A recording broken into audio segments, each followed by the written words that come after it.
Sebagai umat muslim, kita wajib mengimani atau percaya akan terjadinya kiamat kubro. Hari di mana segala sesuatunya diluluhlantakkan Allah Subhanahu wa taala, dan hari di mana seluruh makhluk yang bernyawa akan binasa. Dunia ini dan segala isinya akan dihancurkan sehancur-hancurnya. Bumi akan dibumi hanguskan, planet-planet akan dijatuhkan, hingga tiada yang tersisa lagi. Ketika hari kiamat itu terjadi, semuanya musnah, semuanya mati terkecuali 8 makhluk ini. Ada 8 makhluk Allah yang tidak akan hancur ketika kiamat itu terjadi. Apa dan siapa sajakah itu? Untuk itu, di pembahasan video kita kali ini, kita akan membahas tentang 8 makhluk yang tidak akan hancur ketika kiamat kubro terjadi. Assalamualaikum warahmatullahi wabarakatuh. Sahabat beriman yang dimuliakan oleh Allah, semoga kita selalu dalam keadaan sehat walafiat. Amin ya rabbal alamin. Hari kiamat, sebagaimana kita ketahui, adalah satu hari yang sangat menakutkan di benak kita. Ada banyak sekali guru-guru kita yang bertausiah mengenai hari kiamat ini. Itu semua bertujuan untuk memberitahu kita tentang sebenarnya dunia ini sifatnya cuman sementara. Kita punya mobil, kita punya rumah, dan harta yang banyak, bahkan keluarga yang lalu kita jadikan prioritas. Semuanya itu suatu hari akan hilang karena hanya bersifat sementara, alias hanya Allah titipkan sementara. Yang kita punya akan diambil sama sang pemilik segala sesuatu hingga waktunya tiba. Dan ketika hari itu tiba, ditiupkan sangkakala pertama dari malaikat Israfil, seluruh yang hidup dan bernyawa akan mati, kecuali 8 makhluk ini. Untuk itu, teman-temanku sekalian semuanya, semoga video ini bisa membuat kita sadar bahwa jangan terlalu berlebih-lebihan mencintai sesuatu. Cintailah pemilik segala sesuatu, yaitu Allah Subhanahu wa taala. Di pembahasan kita kali ini, kita akan membahas tentang makhluk Allah yang tidak akan hancur ketika hari kiamat tiba. Al-Jannatu atau surga. Surga ini adalah sebuah tempat yang Allah ciptakan dikhususkan untuk orang-orang yang bertakwa dan ahli maksiat yang masih mentauhidkan Allah. Walaupun dia bermaksiat dan selama dia masih mentauhidkan Allah, masih ada harapan untuk ia masuk surga. Surga ini, teman-temanku sekalian, untuk bisa masuk ke sana hanya ada 2 jalan. Yang pertama itu langsung masuk tanpa adanya hisab, dan yang kedua dimasukkan terlebih dahulu ke neraka untuk disiksa dan digugurkan dosa-dosanya terlebih dahulu. Setelah itu, ketika sudah mendapatkan syafaat, barulah ia bisa masuk surga. Surga ini sebuah tempat yang nyata dan umat muslim wajib untuk mempercayainya, sebagaimana dulu baginda Rasul pernah melihatnya di peristiwa Isra Mi'raj. Allah izinkan baginda Rasul melihat betapa indahnya surga hingga tak ada satupun tempat di dunia ini yang mampu menandingi keindahannya. An-Nar atau neraka. Sama halnya dengan surga, neraka ini juga tidak akan hancur ketika kiamat tiba. Neraka merupakan sebuah tempat yang sangat mengerikan, tempat di mana orang-orang berdosa disiksa, berkebalikan dengan surga tadi. Nah, surga dan neraka ini bukan merupakan satu tempat saja, melainkan surga dan neraka ini punya tingkatan masing-masing. Namun, jika surga itu tingkatannya semakin tinggi, maka surganya akan semakin indah dan mulia. Sementara itu, kalau neraka apabila tingkatannya semakin rendah, maka nerakanya semakin buruk dan mengerikan kondisinya.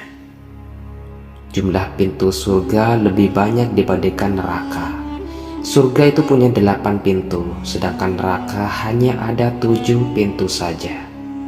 Dan Allah ingin menjelaskan kepada kita bahwasanya rahmat Allah lebih besar dibandingkan dengan murkanya, dan Allah takdirkan surga dan neraka itu kekal, makanya mereka tidak akan hancur sampai kapanpun. Al-Arsh atau arsy-Nya Allah. Arsy ini teman-temanku sekalian adalah makhluk ciptaan Allah yang paling besar. Tidak ada satupun makhluk yang lebih besar dari arsy-Nya Allah.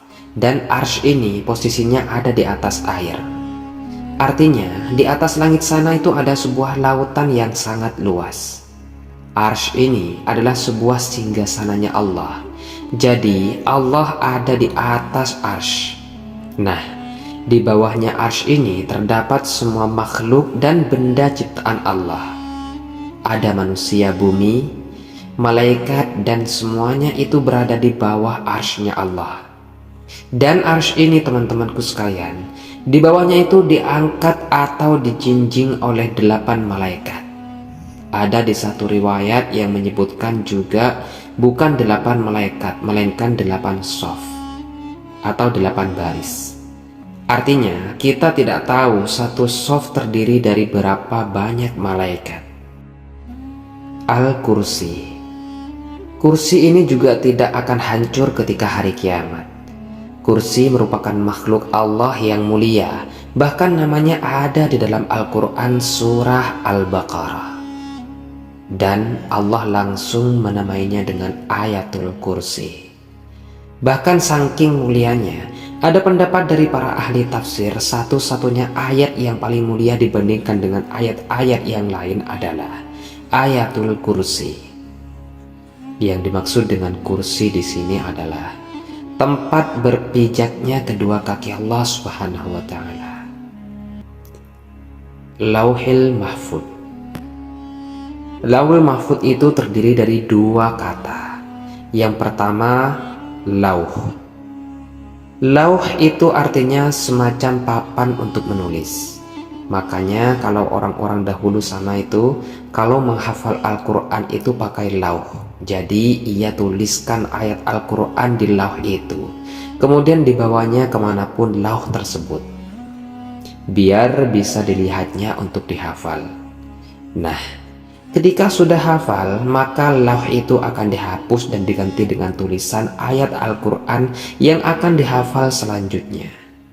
Tapi yang dimaksudkan lauh di sini, menurut para ulama, satu makhluk Allah yang dikumpulkan padanya seluruh takdir makhluk sejak awal penciptaan sampai hari kebangkitan tercatat di lauh. Rezekinya, lahirnya, ajalnya, bahagianya, celakanya, semuanya sudah tertulis di lauh itu. Kemudian kosakata yang kedua adalah mahfud, artinya yang dijaga. Jadi kalau digabungkan keduanya memiliki arti papan yang dijaga. Terjaga dari apa dan apa yang dijaga? Arti terjaga di sini adalah takdir yang tertulis di Lauhil Mahfud itu terjaga dari perubahan, baik itu tambahan, pengurangan, atau revisian. Jadi apa saja yang sudah tertulis di Lauhil Mahfud itu tidak akan berubah dan tidak akan bisa diubah sampai kapanpun. Dan apapun yang tertulis di Lauhil Mahfud itu sangat amat detail, hingga saking detailnya sebuah daun jatuh pun itu sudah ada di sana. Al-Qalam. Bedanya dengan Lauhil Mahfud adalah kalau qalam ini menurut ahli tafsir adalah pena, sementara itu Lauhil Mahfud tadi adalah lembarannya. Jadi takdir makhluk hidup yang ditulis di Lauhil Mahfud itu ditulis oleh kolam. Dan kolam ini teman-temanku masuk ke dalam 8 makhluk Allah yang tidak akan hancur ketika kiamat tiba. Ruh. Tentunya kita telah mengetahui definisi ruh itu apa. Ya, ruh itu adalah bagian dari jasad yang membuat manusia itu hidup. Jadi apabila jasad tidak ada ruh, maka ya jasad akan menjadi mayat dan membusuk. Ketika kiamat terjadi, bumi akan berguncang hebat. Dan dari langit sana akan ada banyak planet-planet yang berjatuhan ke bumi. Tentu saja secara logika semua manusia akan mati ketika itu terjadi. Jasad mereka akan hancur berkeping-keping, terbakar dan terpanggang. Tapi berbeda dengan roh. Walaupun jasad hancur, sebagaimanapun roh tetap pada kondisinya. Roh tidak akan berubah bentuknya. Roh setiap manusia itu takdirnya kekal. Dan kenapa Allah buat takdir seperti itu? Karena setiap ruh akan diminta pertanggungjawabannya ketika mereka masih hidup di dunia. Ujung tulang ekor manusia. Hakikatnya seluruh manusia itu punya tulang ekor, walaupun tidak berbentuk seperti ekor kera pada umumnya. Kenapa ujung tulang ekor ini tidak ikut hancur ketika kiamat terjadi? Ya, karena Allah akan membangkitkan manusia itu dari tulang ekornya ketika tiupan sangkakala kedua dibunyikan. Seperti yang kita ketahui, tiupan sangkakala pertama itu sifatnya mematikan seluruh yang bernyawa, dan tiupan sangkakala yang kedua itu membangkitkan kembali yang bernyawa. Dari sini kita bisa ambil kesimpulan bahwa setiap manusia itu sebenarnya ditakdirkan Allah menjadi kekal. Mengapa? Karena setiap manusia itu akan diminta pertanggungjawabannya ketika dia masih hidup. Apa saja yang ia perbuat di atas muka bumi ini, apakah itu baik atau buruk, semuanya ada ganjarannya. Allah Subhanahu wa Ta'ala mau kasih tahu kita bahwa perbuatan baik yang kita lakukan selama hidup itu akan dibalas dengan lebih baik sama Allah Subhanahu wa Ta'ala. Walaupun di dunia perbuatan baik itu tidak mendapatkan balasan ketika masih hidup, begitu juga sebaliknya, jika kita berkelakuan jahat, maka itu juga akan dibalas sama Allah Subhanahu wa Ta'ala di akhirat nanti.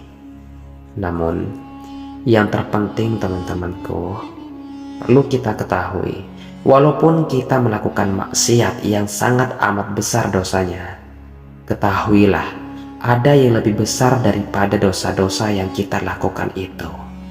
Yang lebih besar adalah pintu ampunan Allah.